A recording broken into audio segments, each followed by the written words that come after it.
नमस्कार, KH live Himachal में आप सभी का स्वागत है और मैं हूं आपके साथ पूजा राजपूत। धर्मशाला के तपोवन विधानसभा परिसर में एक बार फिर गूंजने वाली है राजनीति की गूंज। एक बार फिर आमने सामने होंगे सत्ता पक्ष और विपक्ष। एक बार फिर सदन में उठेंगी तीखी आवाजें, तंज और आरोप प्रत्यारोप। जी हाँ, हिमाचल प्रदेश विधानसभा का शीतकालीन सत्र इसी माह 26 नवंबर से 5 दिसंबर तक धर्मशाला में आयोजित किया जा रहा है। कुल 8 बैठकें, यानी अब तक का सबसे लंबा शीतकालीन सत्र। लेकिन सवाल यह है, क्या इस बार सदन में रचनात्मक बहस होगी या फिर एक बार फिर शोर, वॉकआउट और हंगामा ही हावी रहेगा? अगर हम पीछे झांके तो 14वें विधानसभा में 9वां सत्र 18 अगस्त से शुरू होकर 2 सितंबर 2025 तक चला था। उस सत्र में कुल 12 बैठकें हुई और लगभग हर दिन सत्ता और विपक्ष के बीच तीखी नोकझोंक देखने को मिली। विपक्ष लगातार वॉकआउट करता रहा, वेतन आयोग, कर्मचारियों की मांगे और आपदा राहत को लेकर हंगामा होता रहा। कभी मंत्रियों पर सवाल, कभी अफसरशाही पर निशाना।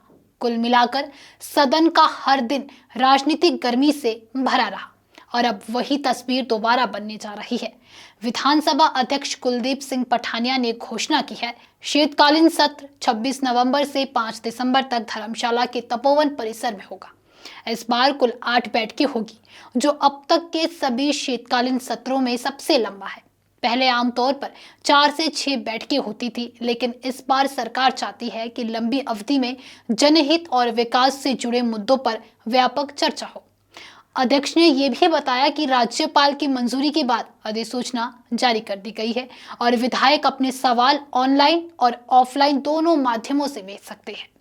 अब सवाल उठा, आमतौर पर शीत सत्र दिसंबर में होता है, तो इस बार नवंबर में क्यों? दरअसल दिसंबर में धर्मशाला और आसपास के इलाकों में पर्यटन सीजन अपने चरम पर होता है। बड़ी संख्या में पर्यटक आते हैं और सुरक्षा, यातायात और प्रशासनिक दबाव बढ़ जाता है। इसी वजह से इस बार सत्र को नवंबर के आखिरी सप्ताह में शिफ्ट किया गया है, ताकि सत्र के दौरान स्थानीय व्यापारियों और पर्यटकों को परेशानी ना हो और प्रशासनिक व्यवस्था पर अतिरिक्त बोझ न पड़े।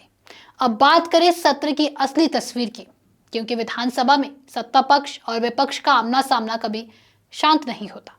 इस बार भी विपक्ष ने सरकार को घेरने की पूरी तैयारी कर ली है।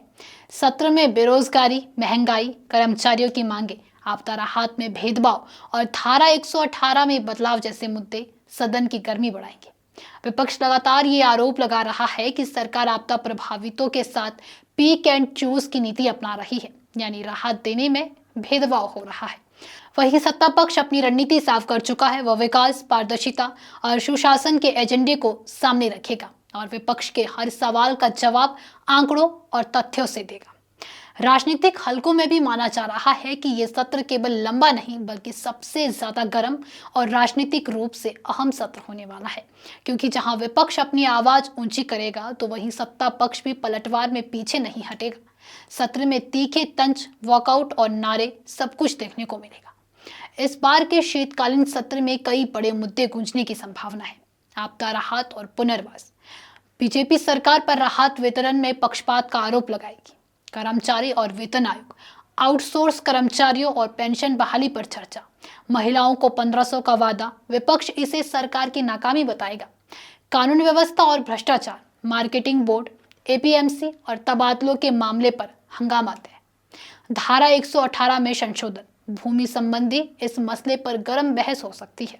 4 दिसंबर को गैर सरकारी सदस्य दिवस रखा गया है, जहां विपक्ष को अपने निजी प्रस्ताव रखने का मौका मिलेगा, जो सरकार के लिए एक और परीक्षा की घड़ी साबित हो सकता है।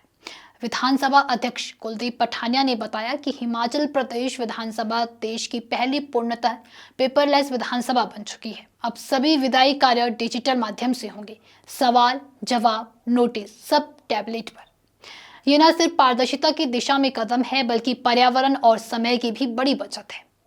तो तैयार रहिए, 26 नवंबर से धर्मशाला के तपोवन में फिर बजेगी राजनीति की घंटी।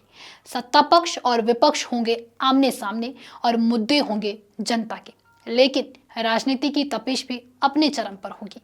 क्या इस बार हिमाचल विधानसभा में रचनात्मक बहस होगी या फिर से वॉकआउट और आरोपों की गूंज? आप क्या सोचते हैं, हमें अपने विचार कमेंट में ज़रूर बताएं। अगर आपको वीडियो पसंद आई हो तो वीडियो को शेयर कीजिए और हमारे फेसबुक पेज केज लाइफ हिमाचल को फॉलो अवश्य करें। साथ ही अगर आप हमारे इस वीडियो को यूट्यूब चैनल के माध्यम से देख रहे हैं तो हमारे यूट्यूब चैनल को सब्सक्राइब करना मत भूलिए। धन्यवाद।